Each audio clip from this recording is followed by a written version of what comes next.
Hometown Radio, 1580 KGAF presents the Community Service Report.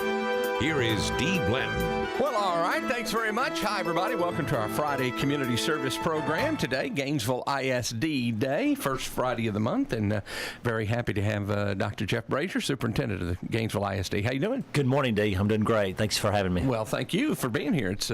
It's always good to get caught up. Now, last time we talked, we were just beginning to get ready for the school year. Now you're into it pretty good now. Several weeks. How's it going? First of all, everything pretty smooth? Well, Dave, actually, it's probably been one of the best starts that we've had since I've been here in Gainesville, and yes, it's gotten off to a great start. We have spent a lot of time on each campus, and it's great. Every principal is returning from last year, and they really have things lined out very, very well. So I really can't think of any issues that we've had, but we've had a lot of celebrations. Mm-hmm. One of those I'd like to share too. As of yesterday, our enrollment was up to 3,049, which is actually one away from the highest ever enrollment in GISD history, wow, which was 3,050 in 2006. And so I'm just really excited about it because I think that really just shows all the great things that are going on, not only in our school district, but also in our community. And so it truly is a partnership. And again, I just think that's just contributed to all the great work that's going on in both the school and the city. So we're really, really excited about our enrollment. And that has caused a few challenges for us as we transition into the year, such as busing. Some of our buses are really getting loaded up to the max, so we're actually having to explore of adding an additional route or two. So we're counting those numbers right now and see if we can't redistribute those or that require adding additional routes. So mm-hmm, those are exciting problems to have. Yeah, and I asked you before we went on, but let's do it on the air too. You said that the school district has gained a few students that have been relocated after the hurricane. I've noticed even some of the smallest school districts are saying they are accepting some students as well. Walnut Bend's got a couple, I know. And talk a little bit about that. And is that something you expect may continue for a little bit here? Well, you never know what quite to expect, but we're prepared. I think we've had like 2 or 3 yesterday, and that's all that I'm aware of that we've had enrolled. But certainly we're willing to support those kids and those families in any way that we can. So we have prepared for those children, and so as they come in, we'll get them enrolled, and we'll do everything we can to provide them with the very best education possible. All right, we talked about enrollment. That is certainly great news. I'm glad to hear that. Let's talk about something that came out just a week or so ago, and that's the accountability ratings. GISD and all its campuses did pretty well, right? We did, yes. GISD met standard, and all of our campuses have met standard, but we're also excited about the majority of our campuses received distinctions. As a matter of fact, a total of 6 distinctions.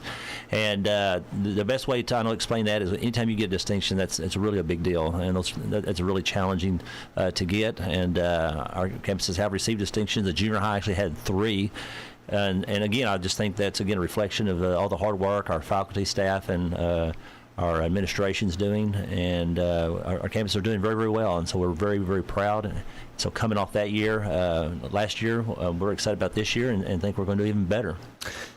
I'm impressed, too, by the fact that 3 of those distinctions came from the junior high because, as you know, for several years, the junior high might have been the biggest center of problems. I say problems or lack of great scores and different things. That campus has really come a long way in the last 2 or 3 years, hasn't it? Well, to be honest with you, middle school is just a difficult age, yeah, and so that's not always the favorite place, I guess, for some teachers to be. But particularly for myself, that always felt like that was my calling. That's where I spent the majority of my time was in middle schools. But it has been a big focus because we have struggled there at the middle school, and I guess that concentration and that effort and that focus on that particular campus has paid off. And of course, Mr. Glancy is just an amazing principal and man, and so it's really his leadership that has turned that around and has that going in a very positive direction. But I'll tell you that faculty and staff, they're fired up. I mean, they're excited coming off last year. He has just assembled an amazing team. So the sky's the limit on that campus, and really all of our campuses, but certainly that junior high is going to flourish this year. Yeah, David's just one of those guys that has that ability, it seems. I mean, he did so well in helping turn the high school around, and now he's doing the same thing at the junior high. He just has that knack, doesn't he? He does. He does. It's a passion for him, and he always puts kids first. That's at the center of his heart, and it always starts that leadership, and it filters down through his campus, and so they are very child-centered, child-focused, and they have great leadership, and he has a lot of fantastic support across that campus. So I'm excited for those kids, for the parents, and for our community as we sit back this year and see the great things that are coming out of that campus. All right, let's talk about some of the site improvements, construction that's gone on. The band hall at Robert E. Lee is finished now and in use, and we're getting very, very close to officially finishing the new multipurpose facility at the high school. Talk about where we stand with all that. Yes, actually, Ms. Krutzinger and I were both happened to be there yesterday. She was taking some pictures, but it is getting very, very close. Actually, the field itself is pretty much complete. They're doing some kind of a little bit of touch-up work on the walls, electrical. The weight room is done. They're just finishing up some of the bathroom urinals and stalls and putting those in. And really, at that point, it's just paint and touch-up.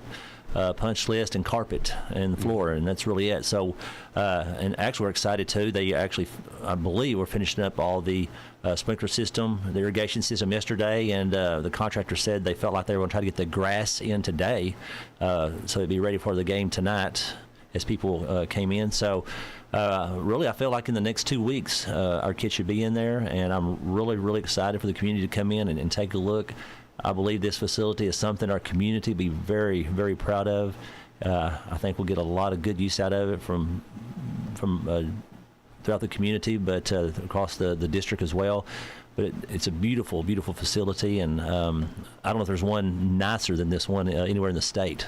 Yeah, and that's great. And despite what some people in the community might have thought, this was a much needed facility because it is so important that everybody has a chance to practice what they're doing, whether it be football or band or baseball. Now you've got an indoor facility that the weather will not keep you from getting that practice in, no matter what organization it is. Oh, absolutely, yeah. And we know here in Texas, you do have the extreme temperatures and hot and cold and rain and even the ice and people sometimes say, well, we practice without that forever, but this is a new time, a new era, and so many districts, particularly in our district, are getting those, and our kids do deserve the same opportunities as everybody else. But to me, it can do so much more too. Just the amount of pride and the value that kids place on themselves when they see how much the community invests in their education and in their extracurricular activities. So people are excited about it. I know the kids are excited to get in there, and so I just want to invite everybody to come to our ribbon cutting. It's going to be on Monday, October 9th. Monday, October 9th. 7:00. Yes. All right.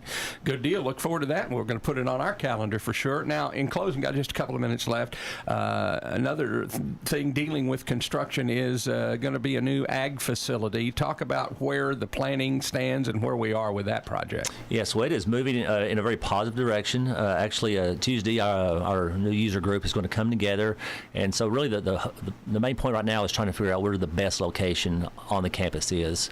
And so really, ICON has done a great job of breaking that down and, looking at the infrastructure cost, because that is a big part of your cost. Mm-hmm. And so we'll look at the cost. Of course, we'll look at the functionality of the building and where it's located. And once we can figure out what is the best location, because you only got one shot. So, once it's there forever. Yeah. And so we want to make sure that we do it right. And so we are going to spend some time and really focusing on the best location. And so we'll certainly have the ag teacher and the principal and everybody involved to help make that decision. And then really we already pretty much have a good idea on the design of the building. And so we'll have to tweak it a little bit. We are going to cut costs just a tad. Just to make sure we have a number that everybody on the board can agree is a good number. And so hopefully within the next 2 or 3 months we'll have some solid plans laid out and start maybe breaking some ground. So. And there are so many people, I think, that are excited about it. Gainesville ISD has never really had its own ag facility, and this is monumental, I think, for the district, and I think it will only help that program. Absolutely, and they have no facility. It's not like we're improving the facility. They have no facility, and so yeah, we certainly see the need, and we have a lot of kids that are interested. And I do believe to a point that you'll build it and they'll come. And I think that we have some great people leading that ag program, and I think we'll get us a nice facility, and we'll see that program really flourish. All right, looking forward to it. Wish we weren't out of time, but we are. Jeff, we'll talk again next month. Well, thank you so much for having us, Steve. All right, thank you, and go Leopards tonight. Right? Absolutely. All right.